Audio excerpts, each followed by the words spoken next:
What's up, guys? It's Shanny with Healing Elements, and I have tried to record this is the third time and cried the very little makeup, but I did have makeup on this morning. I am putting this on my Yoga in the Park series. This is day 22, and the reason why I'm putting this in a picture-in-picture is because just to always, I try to at least, just show you all different spectrums of different emotions and trials and tribulations. So something extremely devastating happened to our family yesterday. It was sudden. It happened in about a 24-hour period. The closest thing beside my father, who passed away in 2011, is my father-in-law. I have known the father of my three children, whom I was high school sweethearts with, married to for over 20 years. I have known their family since I was 15 years old.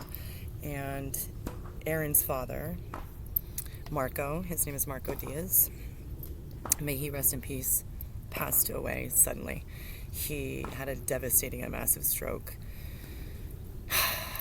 the night before last night, about 24 hours in, maybe not even that. It's hard to keep track when everything is, just really heavy and emotional and kind of spacey and serious. So it was, I had to start refilming for the third time because it was just teary and a mess and I wasn't making sense. So hopefully this will do the job. I just wanted to say that we are definitely totally heartbroken for his children, his wife, the mother of his children, my mother-in-law, everybody who knew him. He was an absolute fantastic Libra, boisterous, talented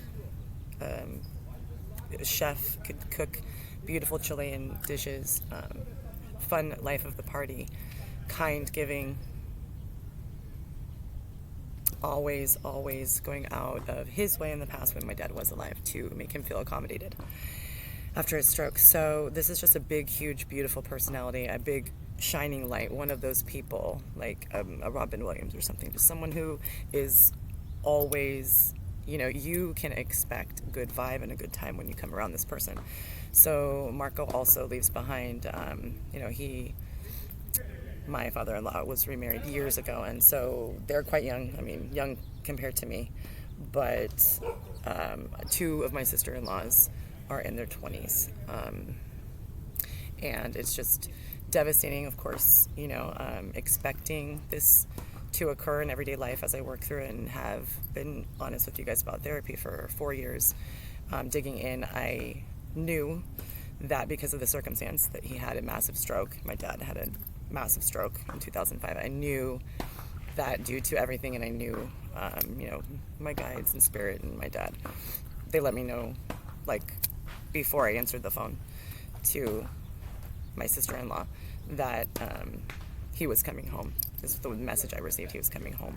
So I knew, even not knowing anything about the situation, the stroke, I knew that he was going to cross over. And so, that being said, it's just a trigger and part of constant shadow work that I do. And on the daily, legitimately, I feel content. I'm not afraid to die. I know that there was a welcoming party, including with my dad there for Marco when he crossed over. I do believe in the joy of celebrating, life and memorializing. However, I do feel that it's unrealistic to go through something that is, so impactful and such a marker in your life. Most importantly, watching, Aaron sob for the first time in his life for periods of time, and watching Skype and videos with, again, my two youngest sister-in-laws and my best friend from high school is the way I met Aaron. And so just listening to the absolute inconsolable, sobs, and just putting, with no choice of my own, but while listening to that, emotionally being energetically drawn into that place where, I was in my 30s, and just because of the close, tight relationship with my dad, it was just the most emotionally, painful and just devastating of an experience to lose my father. So just wanted to put this on to the picture-in-picture. I did do my workout, something I was good with yesterday morning, and this morning I'm still doing the yoga in the park daily, despite what comes up. I have a lot of other things that I thought were this whole chaotic Lionsgate and everything else, all the planets and motherfucking retrograde, right? I thought that there was a lot that I thought, pretty proud of myself for dealing with things. Like my mom is having a really tough time. I'll share about that. I think we almost have a solution, but it's pretty serious, and I just was, patting myself on the back, which I normally don't do, but 'tis the season, right? Leo season.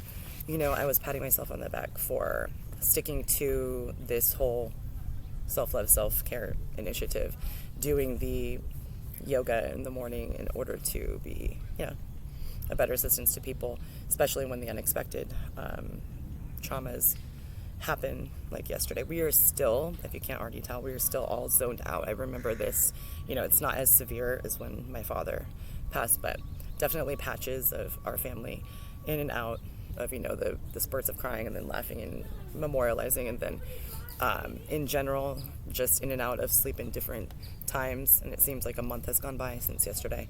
And just generally, Aaron is feeling it for the first time. He's like, I just feel like time stopped when I found that out. And that's how I feel. I feel after my dad passed, it was not slow motion, but it was as if you walk around with a certain detached disconnect almost from the shock and awe or whatnot, and it's nothing that you are brooding on or ruminating about. It just is this knowing. It's just this I guess I can explain it, this waking up in the morning and you're fresh, and then at some point it sinks in, oof, that person isn't in the physical, isn't in the 3D. So just wanted to put this out there. It had to be said. I felt it appropriate, and I'm glad I got through this one. I think I'll post this without crying and having my words more jumbled up than they usually are, and we know we don't want that. So yeah, I just felt like if I am going to have this emotion, I might as well come on, ramble a little bit, express myself, definitely tell you guys I am in a definite,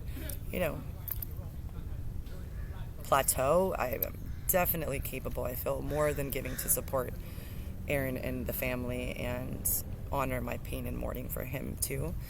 However, I do feel as if it has impacted me. I still feel as if, stunned, not wanting to go back and change anything, However, I still feel as if it is sinking in, and I think that's what death is, the incident itself, beside what I believe with, of course, afterlife and all the spiritual things. But I just wanted to get on and tell you, yeah, in that regard, kind of a hot mess as far as,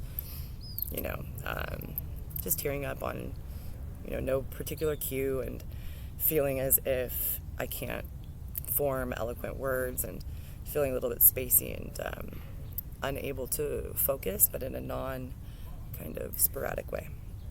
So I will end that here and just shout out, none of my relatives, I think, go to my YouTube channel. I don't think that they're on here, but that being said, I do want to memorialize my father-in-law, Marco Rogelio Diaz.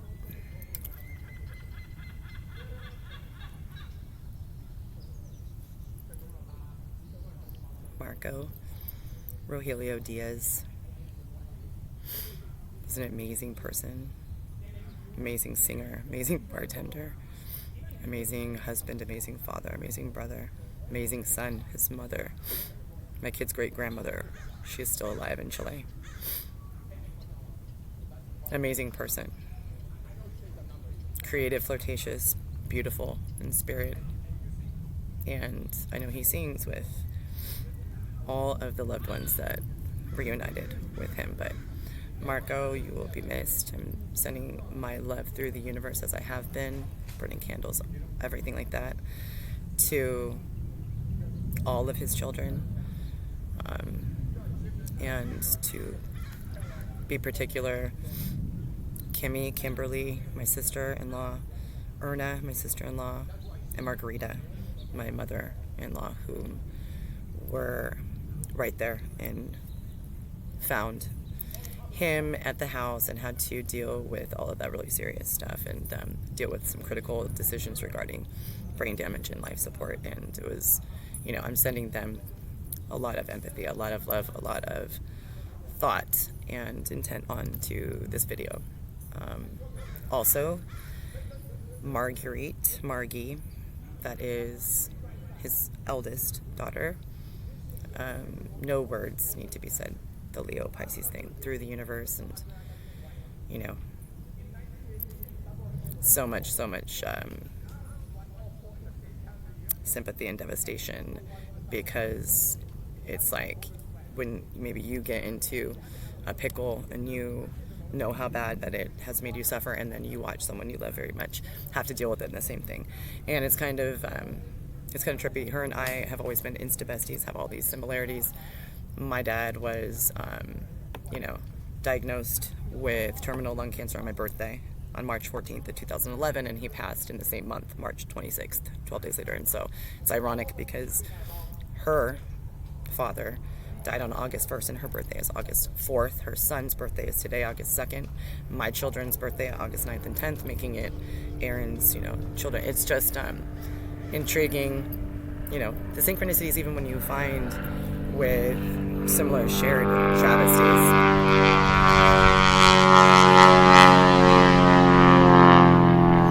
There we go. Sign from heaven. My dad worked for a freight forwarding company. And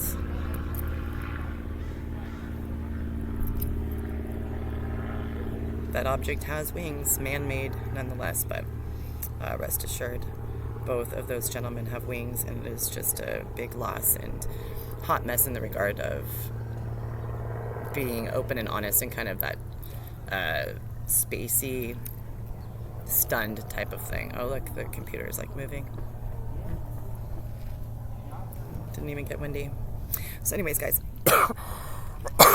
blessings, love, and light. Thank you for all of the love, even if, it is silently sent through positive intent. I feel it. I feel more encouraged to be authentic in every facet, including this, which, is something I think it was a long time coming to grow into, just an absolute knowing that, what I always preach, we are imperfect beings, and whomever we are on that day, as long as we are giving our best foot forward, as long as we are doing it with a goal, at least for me and the people whom I assist with readings, etc., and Reiki, the only thing that matters is to try to do just a little bit better, just be a little bit kinder, just put a little bit more compassionate caregiving and listening into it the next day, the next time around.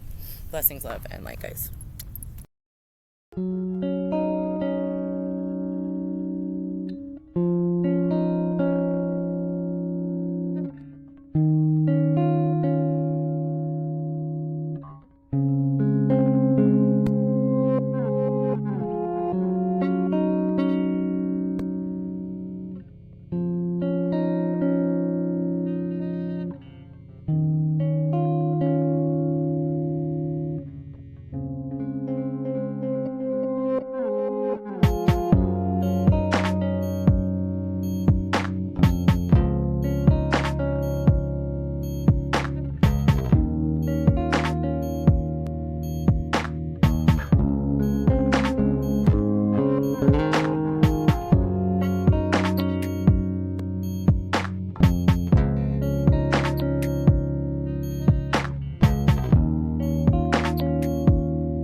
you.